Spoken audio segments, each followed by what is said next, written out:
I'm Kit Studebaker-Reed, and today we're going to be talking about urban coyote behavior. Before starting, let's do just a real quick introduction. These are coyotes, Canis latrans, and they are small mesocarnivores native to North America. Mesocarnivore is just a carnivore that has a large impact on its native ecosystem. And they are commonly mistaken for wolves, dogs, and even foxes due to their similar stature. But there are some key differences. Coyotes are smaller than wolves and have pointy ears and a triangular face. They have slightly bushy tails and narrow snouts. They're roughly the size of a medium dog, ranging from about 20 to 40 pounds on average.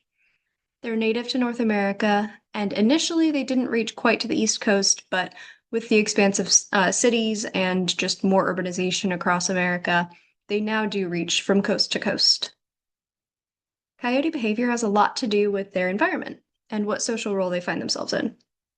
Dispersers refer to individuals that are roaming or in pairs that don't have a territory and often don't have young. They're often seen along roadways and frequently scavenge or hunt. Resident breeders, on the other hand, stake out a territory to defend. They mate and rear young, and once their offspring grow up, the new adults may choose to stick around in nearby territories, acting altruistically by returning to their birthplace during breeding season to assist their parents with pup rearing. These are called helpers. Alternately, they may become dispersers and search for new territories and mates of their own. Here we have a visual representation of distance traveled by the three categories over the span of a year. Now, obviously, we can see the transients or dispersers have the most distance traveled in a year, which makes sense. And predispersers, given that their territory just abuts their previous family's territory, they're going to be traveling a little bit more than breeders, but still not quite as much as transients. Now, despite having very different lifestyles, they all have something in common, and that is that more of their habitat is starting to look like this.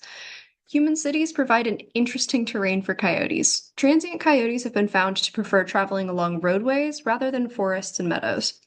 Coyotes who are defending territories prefer areas that have a lot of regular access to food, as they are often rearing young and need that extra energy to be really easy to access. Because of this, human civilization is a very attractive option to a wild coyote. We have a lot of food, which means a lot of small wildlife scavenging on that food, which means a lot of hunting opportunities. However, there isn't only food. Coyotes are considered a nuisance animal in many communities and may be hunted, hazed, or unintentionally struck by vehicles, so cities prove to be a little bit of a risk for coyotes. Now let's dive a little bit deeper. Coyotes are extremely active. They are crepuscular scavengers, and they are super adaptable. Coyotes travel incredible distances every day. As we saw, some dispersers travel as much as 40,000 meters in a single month.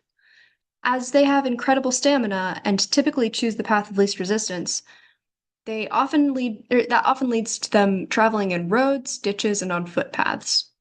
Interestingly, despite being flighty, coyotes in urban spaces have been shown to have some sort of habituation around humans. Urban coyotes are showing far less fear response when confronted by humans, specifically in their, quote, flight initiation distance. This is a measure of how close a person has to be before a coyote actually takes off running. In urban coyotes, this distance has gone down significantly, indicating that they have far less fear towards humans than their rural counterparts. This graph is just a representation of rural versus urban flight initiation distance and the extent of their response, essentially.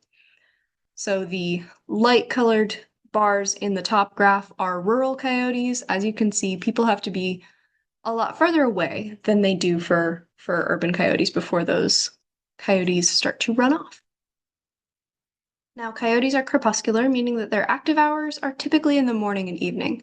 However, in urban coyotes, we've seen a distinct shift in their active hours. They're more active at night, and they seem to actually change their schedule in response to local human activity. They try to reduce overlap between their schedule and human schedules to basically avoid us. Coyotes are scavengers and opportunistic hunters. They are primarily carnivorous, but can be found eating anything from rodents to seeds to even fruit, with heavy emphasis on the rodents. They prefer small game due to their smaller size and more solitary nature, but they're capable of taking down deer when in small family units. They are often drawn to cities because of the easy access to trash and plenty of easy hunting. This graph shows the variety in diet we see in urban coyotes. As we can see, it is primarily made up of rodents and lagomorphs being rabbits, pikas, other animals in that category, similar to rodents, just a little different. All that adds up to showing us just how adaptable coyotes really are. They're increasingly bold and curious surrounding cities, and they are quick to change their diet along with availability of food. Coyotes shift their habitat use and active hours to accommodate human activity, or more accurately, to avoid humans. And coyotes are much less reactive to humans when urbanized.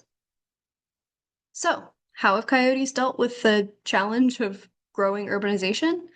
They've developed new behaviors surrounding human civilization over the past couple hundred years, including nocturnal hunting to avoid humans, using their territories differently throughout the year, and becoming much bolder and more exploratory. Thank you so much for listening.